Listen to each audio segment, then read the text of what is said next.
Welcome to the When It Worked podcast. You're with host Julian Leahy. Today I'm joined by the fantastic Rosa Parker and John Nieters. Welcome to the show, guests.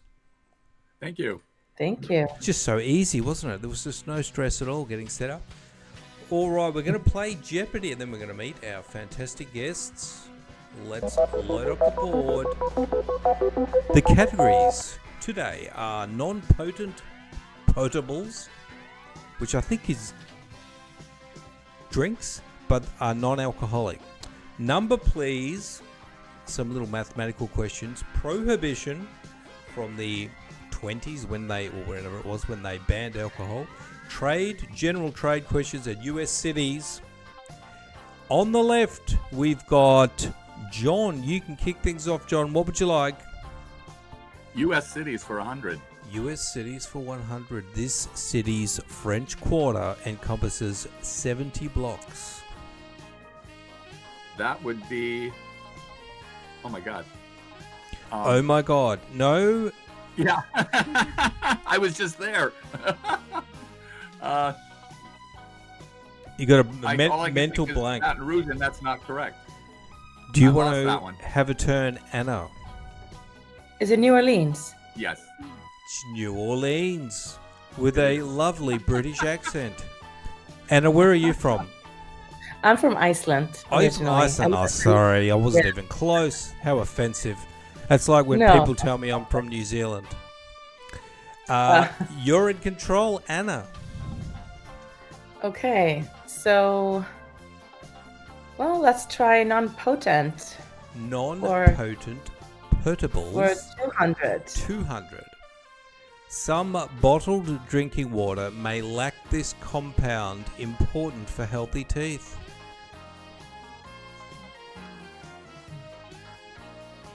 Fluoride. Fluoride is correct. Some people may say it's not healthy. You're in control. Anna, what would you like? Let's try another US cities for 200. US cities for 200. This largest Nevada city was first settled by Mormons who maintained a colony there 1855 to 1857. What's Las Vegas? the Las Vegas? Wow, they'd be turning in their graves, wouldn't they, the Mormons? Anna, you're in control. Let's see. Let's do try something different. Let's do trade for 200. Trade for 200. In terms of total value, this accounts for over 90% of Iran's exports. What on earth does Iran export? My guess would be just because of the region. Right. It could be some kind of a material. It could be their Textiles. textile, right? Sounds good. Let's take a look. It is oil. That was my guess, only because of the region that they were in. Yeah. Probably the US has stolen. Did they? No, they did get into the Iran one. Let's not go there. Anna, you're still in control. Okay. Let's do another US cities for 300. US cities for 300. This West Virginia capital was named for Colonel George Clendenon's father, Charles. West Virginia capital. West Virginia. What's the capital of West Virginia? Well, it's weird over there. It's like there's there's north? Is there? No, that's Carolina, north and south. Virginia's got a normal Virginia and a West Virginia. Is that right? Or yeah, right. What is the capital of West Virginia? John, if you know, you can pipe up. Charleston? Charleston is correct. Well done, John. You're in control. Okay, let's go. Trade for 300. Trade for 300. The bulk of Poland's imports is handled through Gdynia and this port. Poland.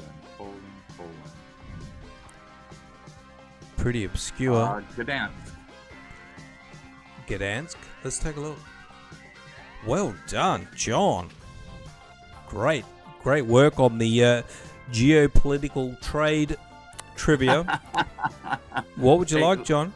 Let's go 400 for trade. 400 for trade, an independent agency of the US government. It's also called Exim Bank. Whoa. This might be from the 80s, this question. Exim Bank. The Federal Reserve. Federal Reserve. The Export-Import Bank. Is that that still makes sense. around? I don't know. It's like, is it the terms of trade or, I don't know. You're still in control, John. Oh, me. Okay. Let's do number, please, for 100. Let's check that out. Number, please, for 100. Number of pieces of silver Judas received. Terrible 40? Judas.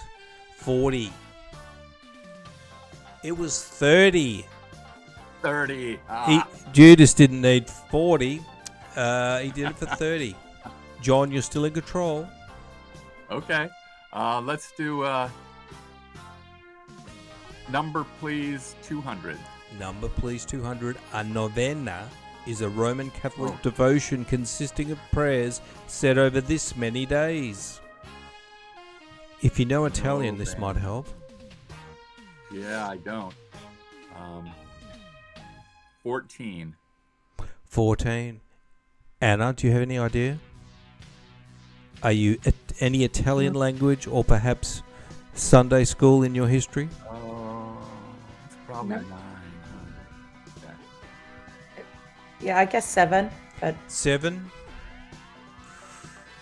It is 9. What are we going to do, John?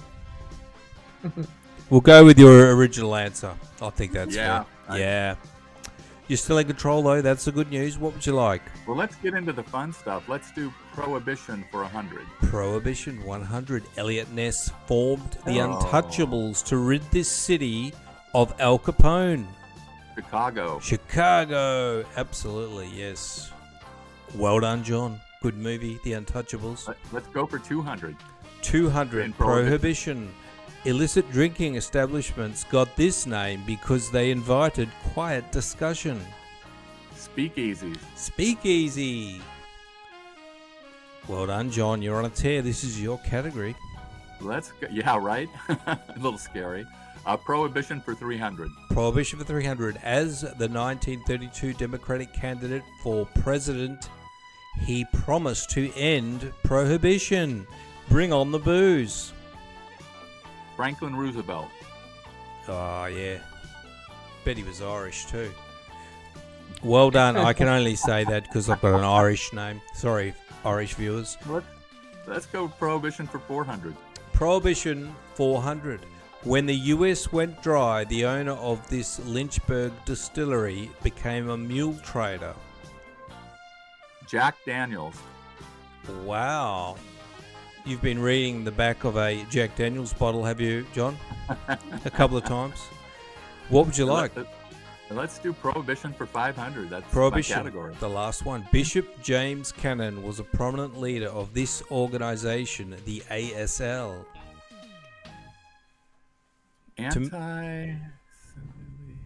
To me, that means American Sign Language. Yeah. It's anti-something league here. Let's see.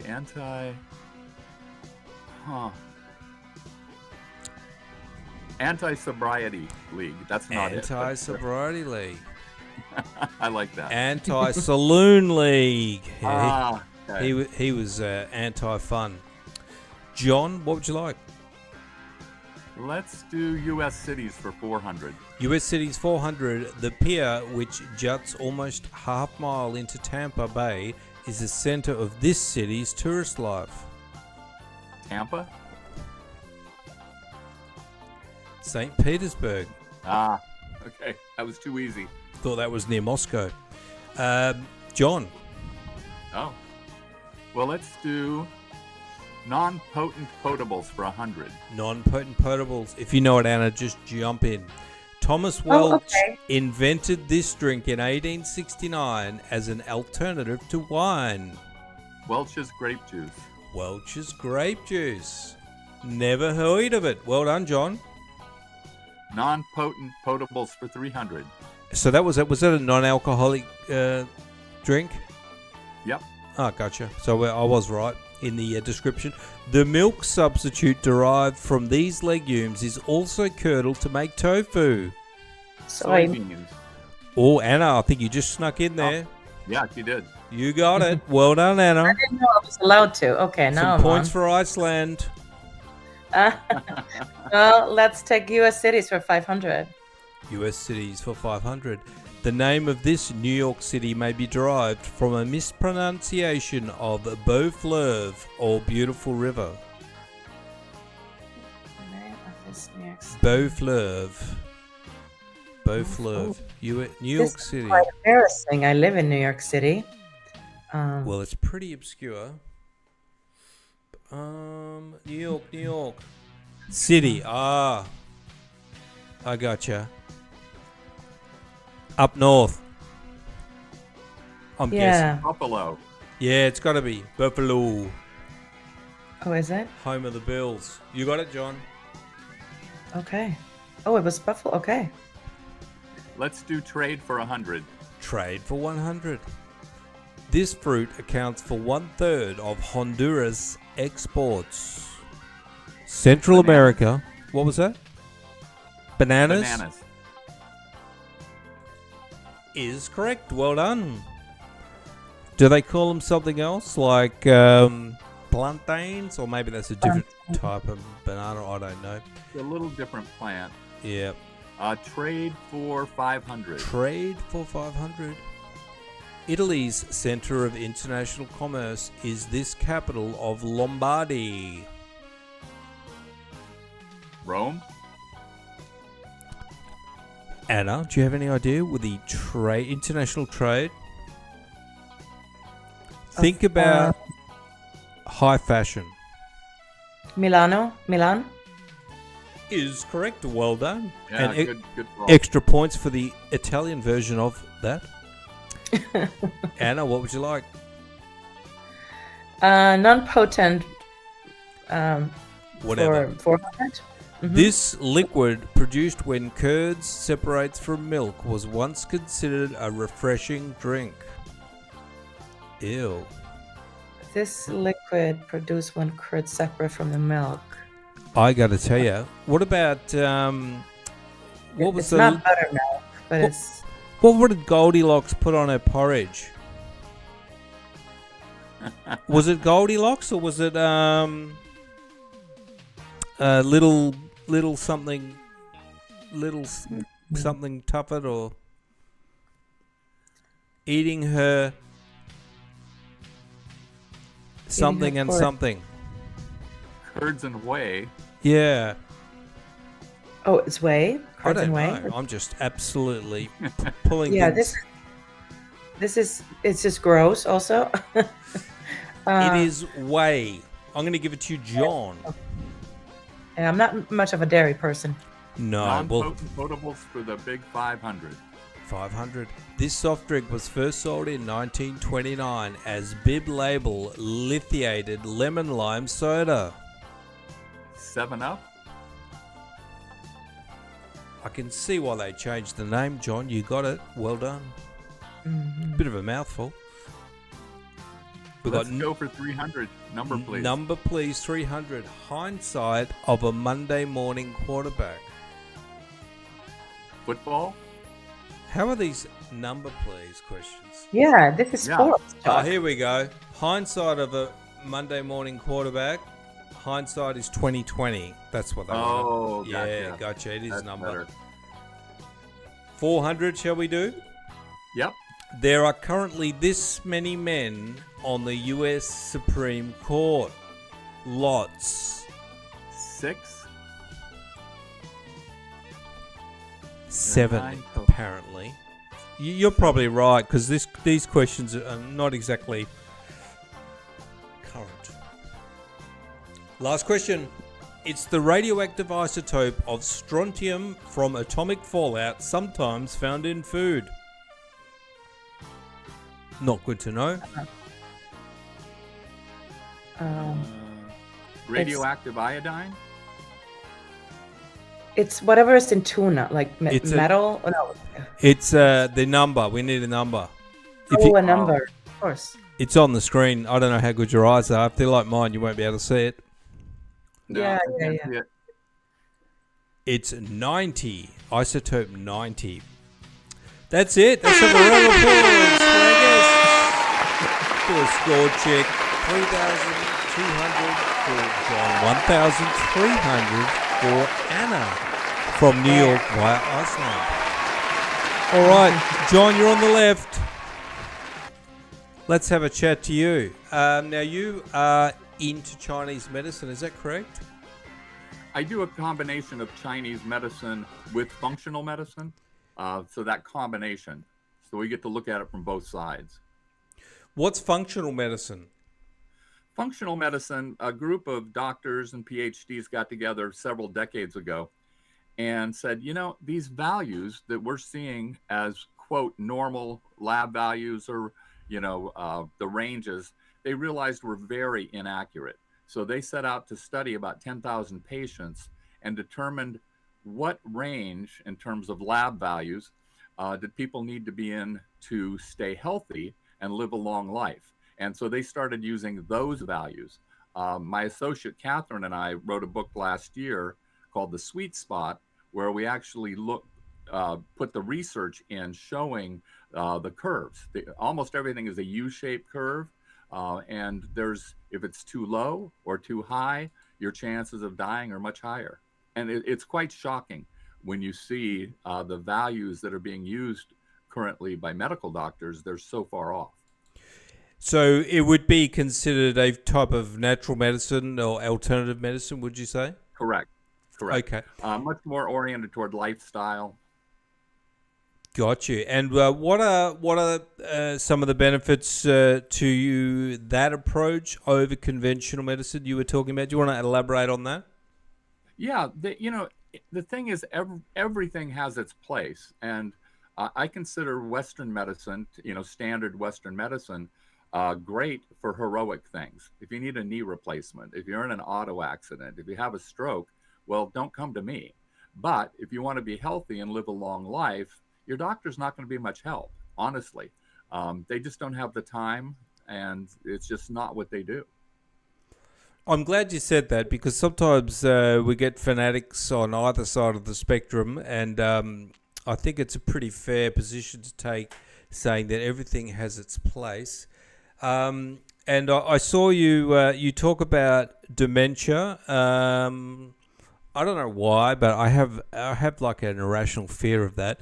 What are some of the things that you feel are important in preventing and treating dementia? Well, first, it's not an irrational fear. The rate of dementia is skyrocketing. Some things that were never really considered until recently, Dr. Bredesen came out with a book called End of Alzheimer's, and he lays it out in terms of the primary risk factors. One of them that we have here, I'm in the San Francisco Bay Area, and we've had horrible fires. And the small particulates from those fires dramatically increase dementia risk. We looked at one study from Mexico City where they're, just flooded horrible air, and they found a lot of young adults in their 30s already developing dementia. And they did autopsies on dogs, although there's another name for that. And they found that almost every dog that they autopsied already had signs of dementia. So that's a biggie. And that one's, something that can be helped. A lot of doctors call dementia, particularly Alzheimer's, type 3 diabetes. It's really the irregular blood sugar patterns that contribute to that a lot. But also things like social isolation, hearing loss, just these things that people kind of blow off or, just don't pay a lot of attention to. They all can contribute to dementia and Alzheimer's disease. Yeah, it's one of those things like this. I think there's so much that we don't know about it, and it's all just starting to come out now, things that they never talked about. There's a lot of diet stuff being taken seriously, and like you mentioned, pollution. There's the sports stuff. There's all these rugby players down here getting dementia.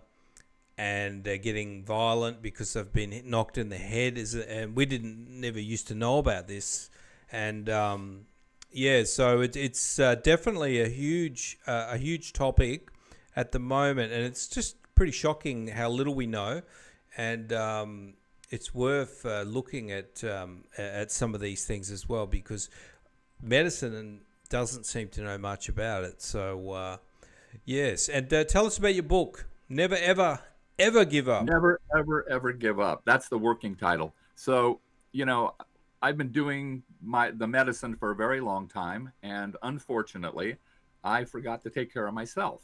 And so, in December of last year, I had to go in, and this is where the Western medicine piece comes in. I had a horribly irregular heartbeat.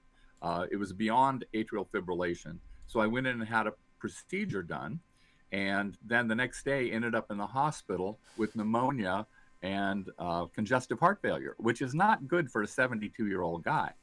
And so then I woke up, realized that I needed to turn my life around, and set a 4-month goal for myself. And last year I was in a walker, actually. I had horrible foot pain. And so I set a 4-month goal to completely turn my health around. And I have no more heart problems. I was diabetic. I'm not diabetic anymore. I had gout that was very severe in my feet. I have no more pain. And I doubled my strength in 4 months, which sounds, wouldn't be such a big deal if I were like 20, but at 72, they keep telling people you can't do that. Yeah. So I found a partner to work out with me. We get to the gym 4 or 5 days a week.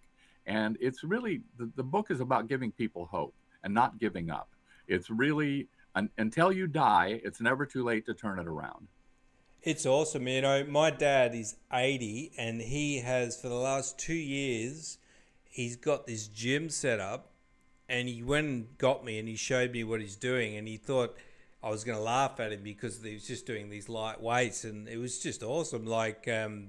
And he said exactly what you said, is I feel improvement, and my strength has gone up. And if you can do that at 80, it's incredible. And doesn't matter how much you're doing.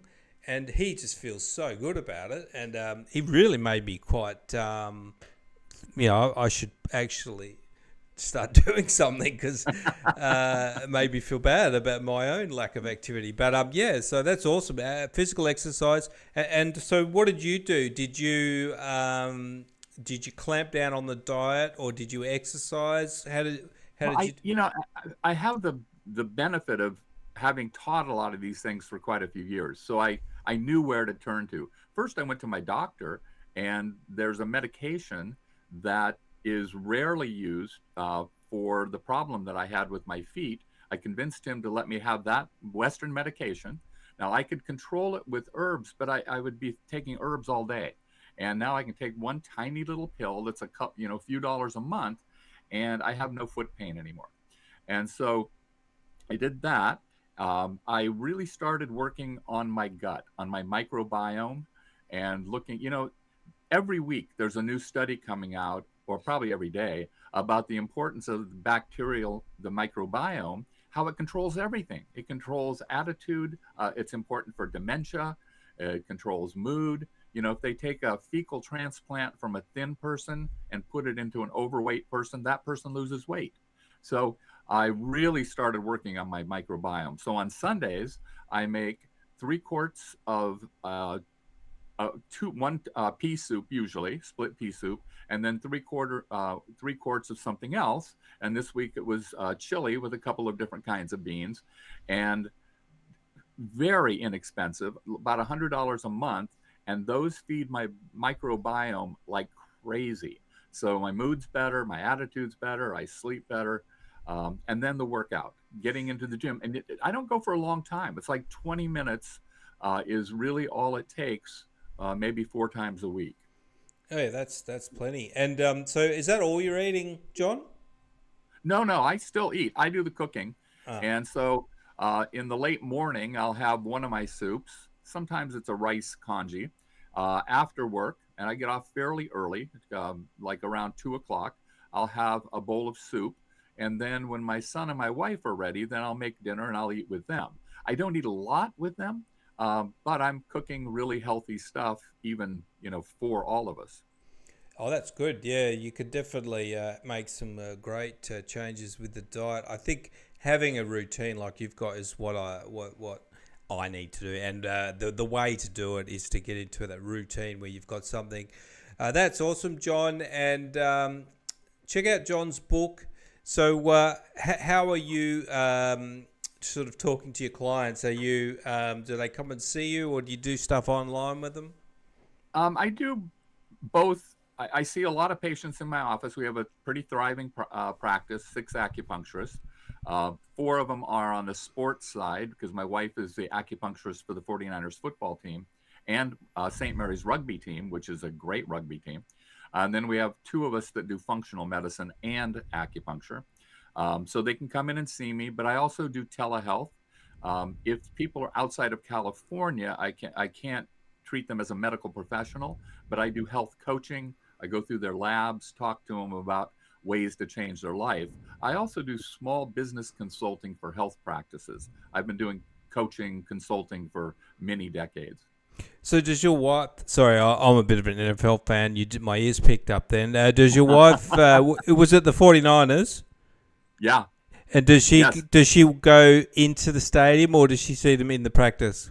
She goes down there 3 days a week, and then a lot of times the players will come into our office. I'll tell you what's really cool. The #1 show on Netflix was a show called The Receivers, and they tracked 5 receivers going up to the Super Bowl. And I didn't know this. My wife kept a secret. She made me watch the series, and in session 8, it shows her treating one of the top 49ers players. And you could probably hear us yelling and hooping and hollering all the way in Australia. Oh, wicked! Oh, well, I'm gonna have a look at that because I've seen it come up on my my Netflix dash, and I was definitely gonna watch it. So, it's episode 8. I'll have a look out for that. That's awesome. And all right, that's great. So, have a look at what John's doing. There's a lot of really good advice. Whether it be, by the way, I wanted to ask you, what was the drug you took for your foot, and was it arthritis type pain that it fixed? So I have gout, which means I have poor purine metabolism, and it forms crystals that get stuck in the joints. But then there's an inflammatory process on top of that. And I discovered mine almost by accident. It's something called interleukin-6, which is an inflammatory chemical. And the drug is colchicine, which when people have a gout flare-up, they use at high dose. But if you use it at a very, very low dose daily, you don't get the flare-ups in the first place. Ah, interesting. Okay, well, that's great news. And if you want to have a chat to John, and what area are you in? You're in San Francisco, are you? Yeah, we're an island in San Francisco Bay. In the Bay there. Okay, that's a nice part of the world. So if you want to have a chat to John about getting your health in order, or just check out his website, which is going to be in the show notes, and you can see it on the screen, and some very interesting stuff about health for people of all ages and also in later years, I guess. Thanks, John. Oh, you're so welcome. Thank you. Wonderful. Well, let's pop over to the wonderful Anna Rosa. Anna, now Iceland, what do people say to you when you say I'm from Iceland? What's the first thing? I bet I know. Is it true that Iceland is green and Greenland is ice? Oh, okay. And what's the second question? Oh, I was just there, or my cousin is going there next week. I thought it was going to be about Bjork. That used to be when we didn't have not so the much tours, anymore. and nobody knew what we were. Yeah. Yeah, they'll probably go, who? Awesome. Yeah, and the Iceland Greenland is fading away because now there's so many people that have been there, so they want to talk about, the natural baths or something, or how much they love it. Gotcha. But you're in New York now. When did you move to the United States? I've been in the States for 25 years, more or less, and now I spend like 30% of the year in Iceland because now we have a little home there as well.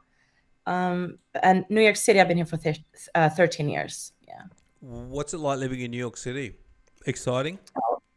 Yeah, I mean, it's crazy town. It's loud. It's obnoxious, but it's also fabulous. And you can create your own life. You can build out your own.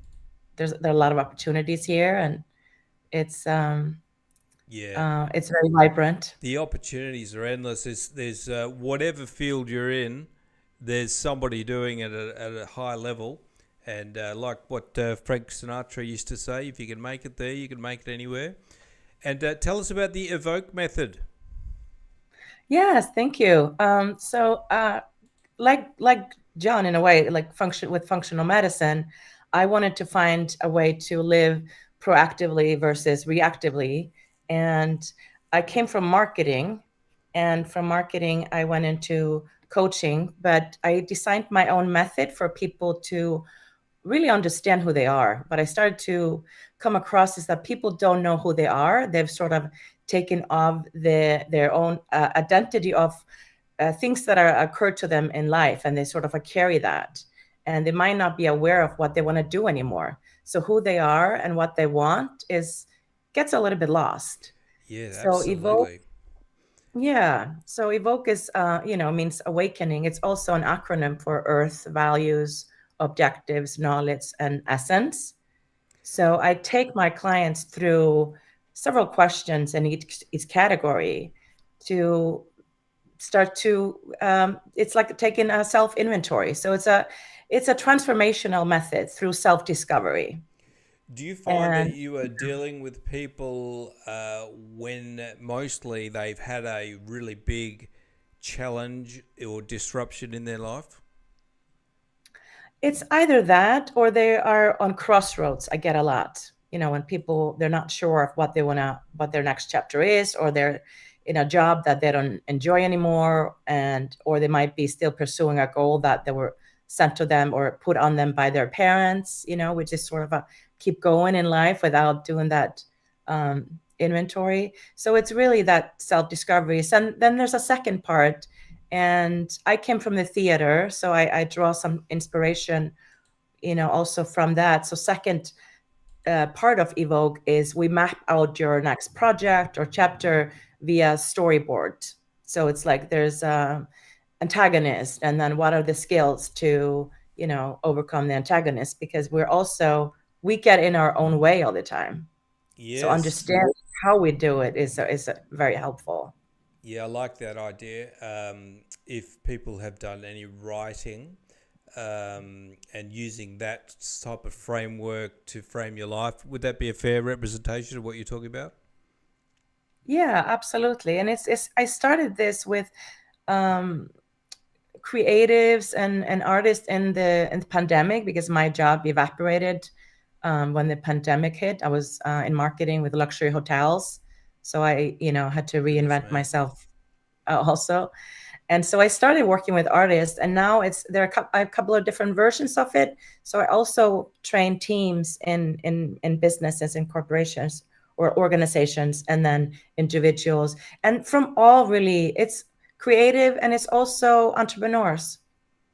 Yeah, well, there's a bit of a change in entrepreneurs and also the corporate world where some of this type of emotional intelligence is starting to become more valued. Do you want to tell us a bit about what's heart coherence and heart intelligence? Yeah, and absolutely, that's a good point about the EQ, emotional intelligence. Um, and that goes into conscious leadership, which is also people are realizing that, and evoke helps you with that consciousness. So the red thread through this method, I use heart intelligence in a way of to find heart coherence.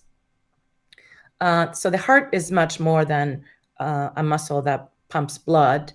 The heart sends way more information to the brain than the brain to the heart. And when we are out of coherence, when we are in this fight or flight state, and then if your heart is like a symphony, then some of the instruments are not working.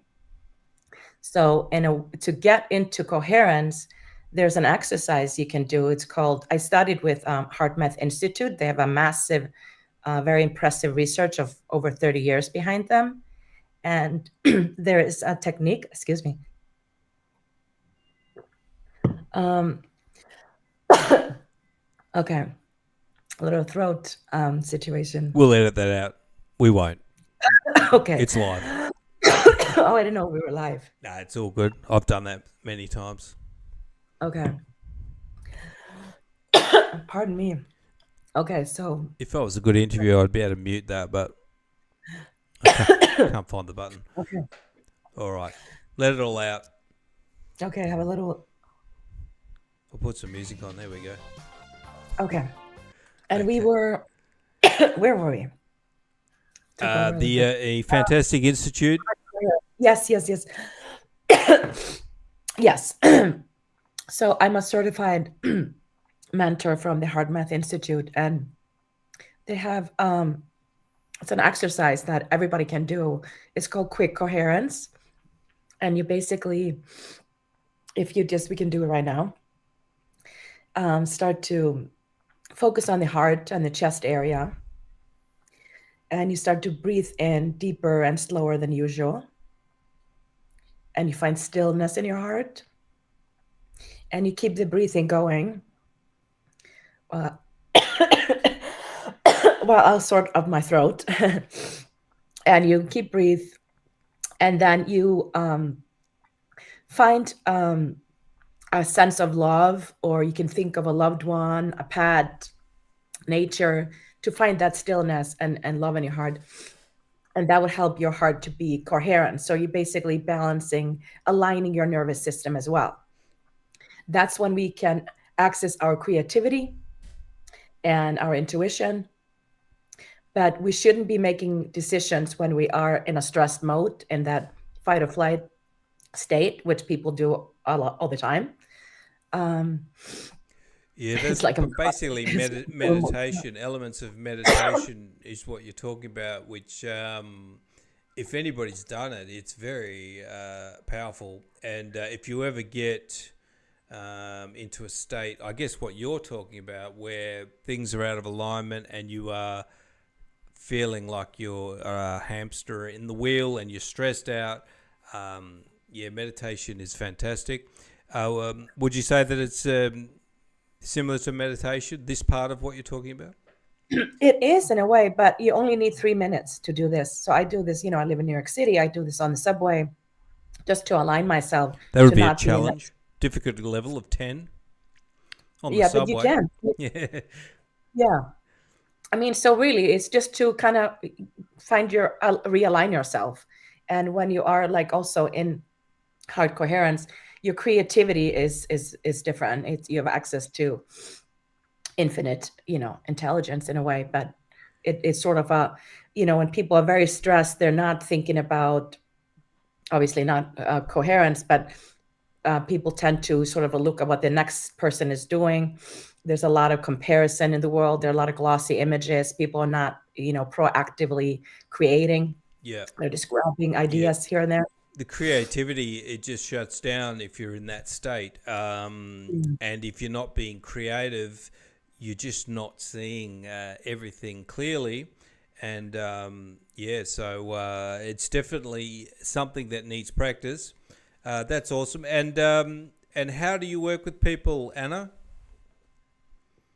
How do I work with them? Yeah, great question. So when we are working on the Evoke method, when people want to map out their future and find clarity, we work either on Zoom or in person, and I work with individuals and with teams. And I'm in New York City and Iceland, and then I also travel a little bit. But everything can be done on Zoom, and I do send people a package because I believe in writing, hand pen on paper. So I have these big sheets. I can show you